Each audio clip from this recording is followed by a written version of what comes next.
What's going on, YouTube? Metal Complex here, and today I want to talk about something that pretty much all of you are going to be familiar with, a term that everybody's going to be familiar with, and that term is Safe Queen. Whether you are a veteran to the knife world or you're a newcomer to the knife world, you're going to be pretty familiar with that term and what it means to you. Now, I'm sure a lot of you are thinking, that's a pretty self-explanatory term. Do you really need to make a 20-minute episode out of that? No, but I don't need to make a 20-minute episode out of a lot of things that I've managed to make 20-minute episodes out of. No, but seriously, there's a lot more that goes into that, I think, than a lot of people think about. And I honestly think it's different for every single person. So I'm going to give some examples of, knives that I consider safe queens and knives that I don't, but for different reasons. Because, looking at the knives that I own and not knives that people have just let me handle, there's a lot of reasons that I might use or might not use any of them. Before we get going here, if you are new to my channel, I am a knife guy. I'm a knife enthusiast, knife collector, knife user of all sorts. I upload content daily. I like to do knife reviews, knife overviews. I like to do unboxings, discussion topics such as the one you're watching right now, and I have a Knife Guy series on Sundays. So if all that sounds good to you and you like the idea of regular uploads, go ahead and hit subscribe and turn the notifications on because there's a lot more content coming. Also, we are currently at 51 patrons at the time of this recording, which is Wednesday my time. It's Saturday your guys' time. At the moment that I hit 60 patrons, I'll be doing a free-to-enter giveaway for everybody. Not just patrons, not just subscribers, for everybody. For this beautiful, beautiful ProTech Mass Drop Mordax. This is a button lock flipper in CPM 20 CV. A lot of people might consider this a safe queen. If you're interested in winning this for yourself, go ahead and hit subscribe and turn notifications on so that you're ready to go the moment we hit 60 patrons. If you're interested in helping me achieve that goal, you can follow the link in my description to my Patreon. Have a look around and you can join any tier. It would be very, very appreciated. Anyways, let's go ahead and go through these knives here. These are all knives that I own, that I have acquired. Some I have purchased for myself and some that are gifts from other people. But there's different reasons that one may or may not be a safe queen. First one up, the Ontario Rat 1. The Ontario Rat 1 is not a safe queen. It gets used all the time and has been resharpened and has been beat up, and it's fine. This is a great tool. I love it. Not that expensive. It's a knife that's, it's just not a safe queen. I reach for it and I use it. Oh, by the way, there's probably a handful of you right now that are, typing up your big, long, your library book full of, your response, your wall of text, letting me know and everybody else who might read it that there's no reason to spend any amount of money on a knife unless you're going to use it. That's fine. That's what the comment section is for. I'm not going to stop you, but I'm probably not going to read it and I'm probably not going to respond to it because I just don't think the same way as you. I have knives that are users and I have knives that are safe queens, and I've been that way for 10 years at least, and I will continue to be that way. And that's how most people are going to look at that comment. If they agree with you, they're probably just going to agree with you and be on their way. And if they don't agree with you, they're going to stay in that lane and be on their way. It's kind of just a waste of time. But again, it's okay. If you think like, you're not wrong either. People who are strictly users, you're not wrong either. I just don't want you to feel like, that you're owed a response from me because I probably won't give you a response. I like to baby some of my knives and I like to use some of my knives. So I hope that doesn't sound preachy. I'm just giving you my honest thoughts. Anyways, this is a user. This is not a safe queen. This is the Hogue Ritter RSK MK1 G2. USA made, M390, contour G10 scales. Definitely a better looker, in my opinion, than the Rat 1, and definitely more expensive at about 150 bucks. To a lot of people, this is about as much as they'll ever spend on a knife, and it might be a knife that they would consider a safe queen. But for me, it's not a safe queen. It's a knife that, once upon a time, that would be a knife that I would baby, and I wouldn't want to get any scratches on. And I'm not saying that, I've become more snobby and that's why I consider that a user. I guess, I kind of, but really it's just a knife that I appreciate for its utilitarian qualities, and I use it a lot. I don't mind using it. If I wanted to resell it, I'm well aware that I would get nowhere near the same amount of money out of it, but I'm not going to sell it. I like it as a user. It gets used. This knife was given to me as a gift. This is the Para 3 in Maximate. You can see it's a little bit more used than the last time you guys saw it, that patina trying to form on that Maximate steel. About $190, $195 knife. That was a gift from my wife.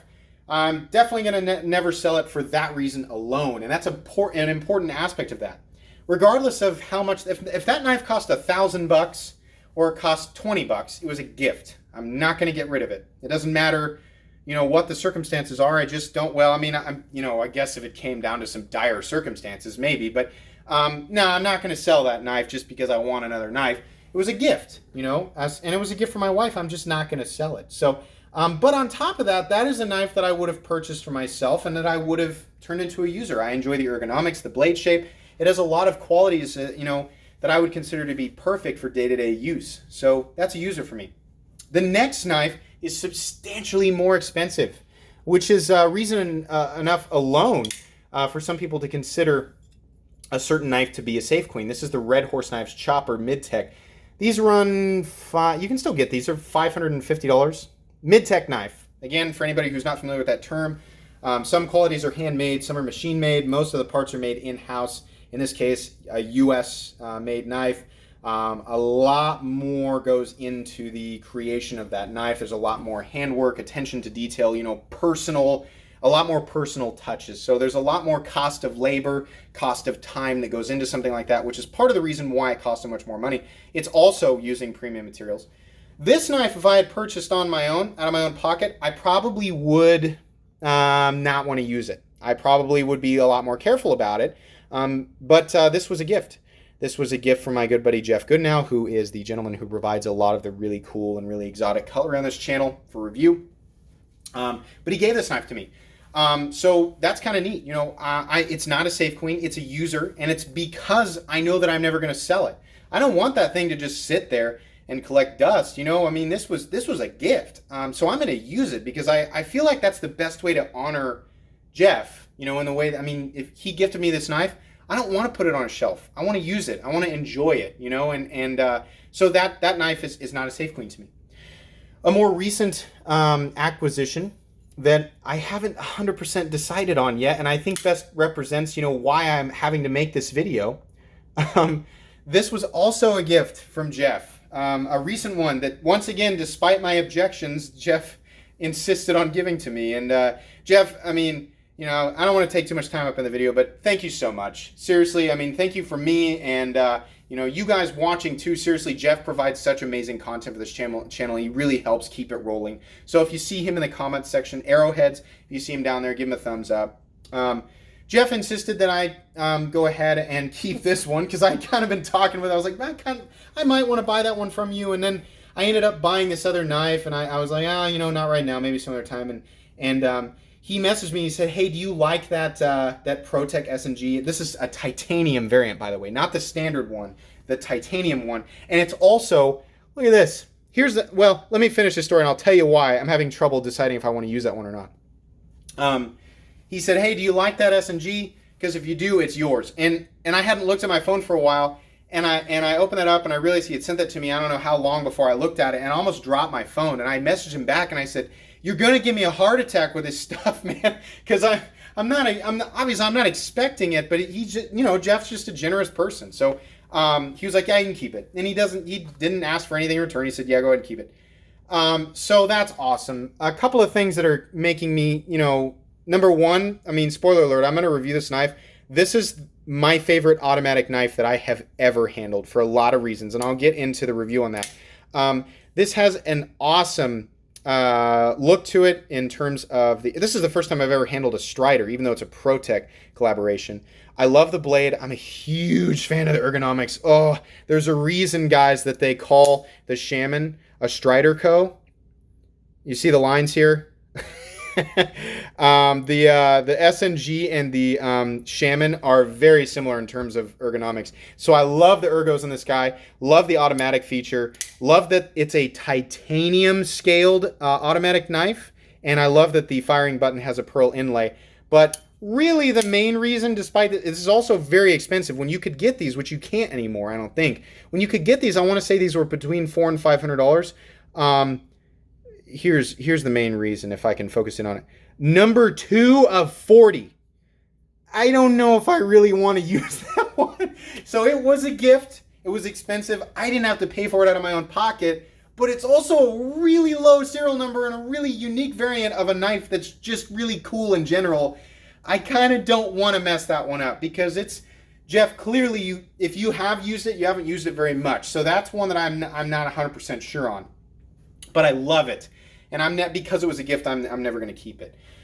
Or I'm sorry, I'm never going to get rid of it. Sorry, I'm getting really into I'm getting really excited about this. Sorry, this is exciting stuff to me. Is just digging in and thinking about this stuff at like a really a brass tacks level.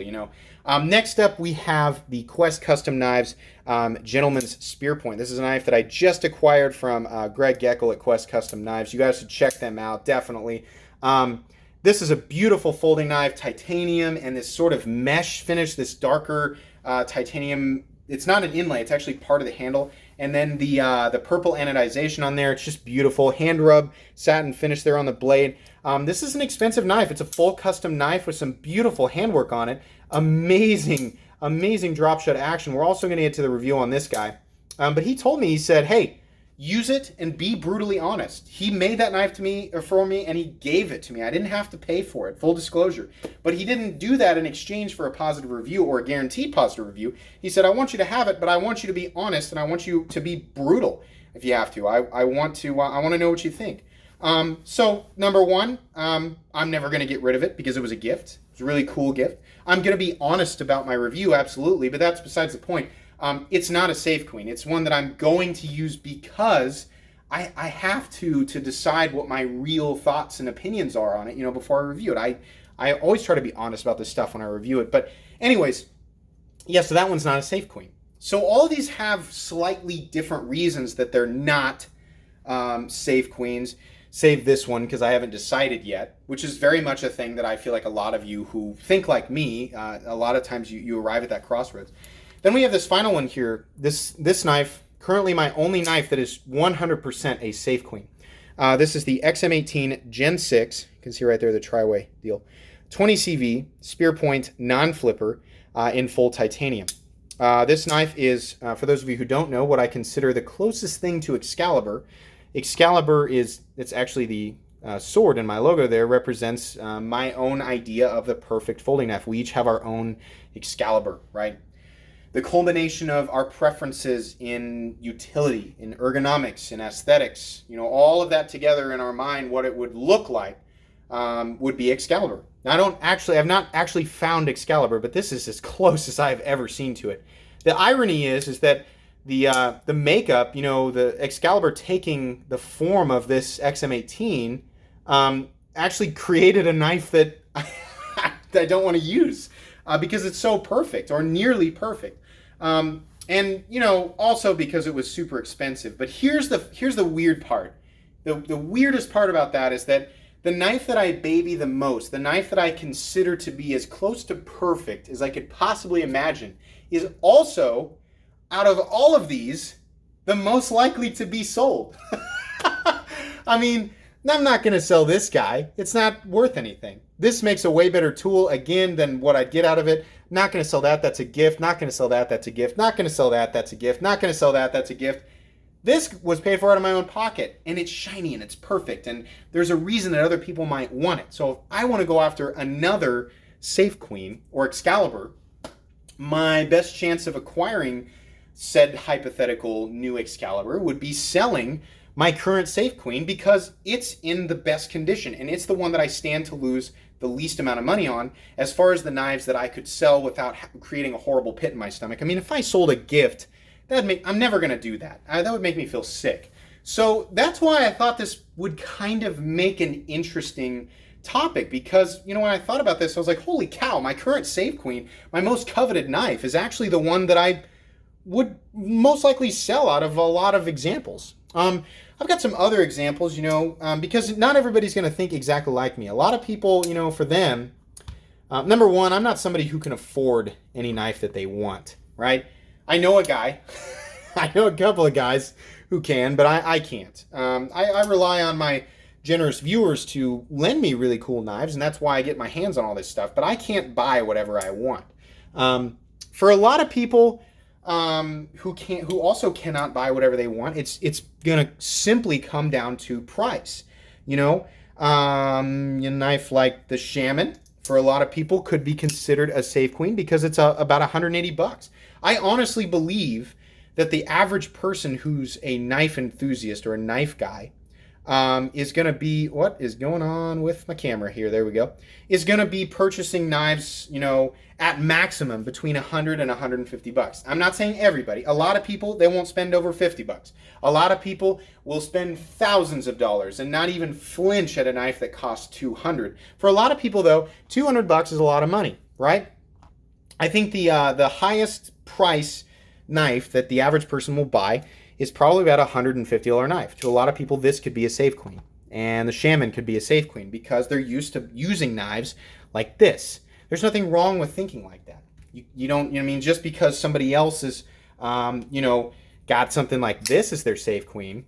This is one of Harry Gage's knives. Doesn't mean that is the defined level of safe queen. No, it's whatever you define it as. For a lot of people, you jump up into that $300-400 mark, and that's going to be your safe queen, and these knives are going to be more of your users. You're thinking like me. For a lot of people, knives like, in this range, or something like the Koenig Mini Goblin, that's one of Jeff's knives, and the Chavez Group Knife 229, these are all going to be users. These are going to be old news, and your $1,000, $2,000, $5,000 customs are going to be your safe queens. Or you could be like Jeff, and you could have, you could have no safe queens. Everything's just you use it or you don't, or whatever. Jeff, you're one of the only people I know who will, pretty much. It seems like you will use pretty much whatever you want. Now he definitely has knives that he doesn't use, but I think it's the only ones that he has that he doesn't use are knives that he just sends to me too quickly to have a chance to use them so that I can review them. I'm mostly joking. I have no idea what Jeff's usage habits are, but there's different tiers and different levels and different reasons that one person might consider something to be a safe queen over something else. Sometimes it's the whole special variant thing. There is the standard 229 that currently is or will be available soon for $350-400 bucks. And then there's this Chavez group knife that I have no idea how to acquire. Harry is one of the people in that group, and so he was able to acquire this. Just that alone, that special variant thing might be enough for some people to go, I don't really want to use that because it's a special variant of it. There are less of them made. Or a numbered knife, like the Strider.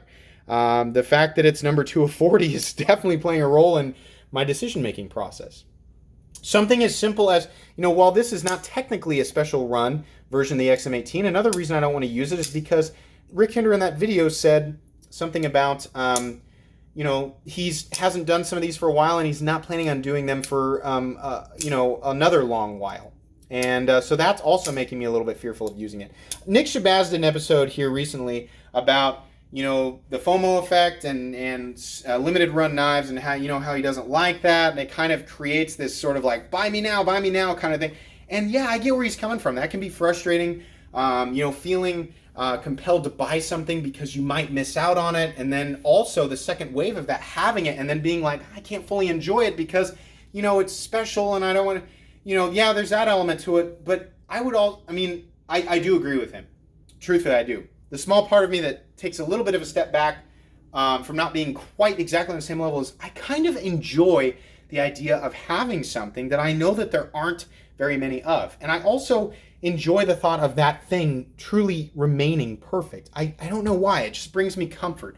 Not everybody thinks like that. And not everybody has to think like that. You can have your own definition of safe queen and you can arrive at that conclusion however you want. I arrived at my own conclusion by watching channels like mine, or, a lot better than mine, over the last 6-7 years and kind of coming to that conclusion myself. And it also is limited by my budget and other things, So we're all different. We all have different safe queens. You can enjoy it. You don't have to listen to that guy in the comment section that wrote a book trying to tell everybody why they're stupid and wrong for thinking that way. You don't have to. And most of us are, not going to anyway. So anyways, that's pretty much all I can say about this topic. If you enjoyed this video or at least found it mildly entertaining, please leave a like. If you'd like to take a look at my other content, I do, of course, have lots of videos of knives that are either expensive or inexpensive that I do or don't like, so take a look at that stuff. And if you enjoy all of my content, then please subscribe to my channel because there's definitely more coming. Thanks again for watching, everybody, and have a great day.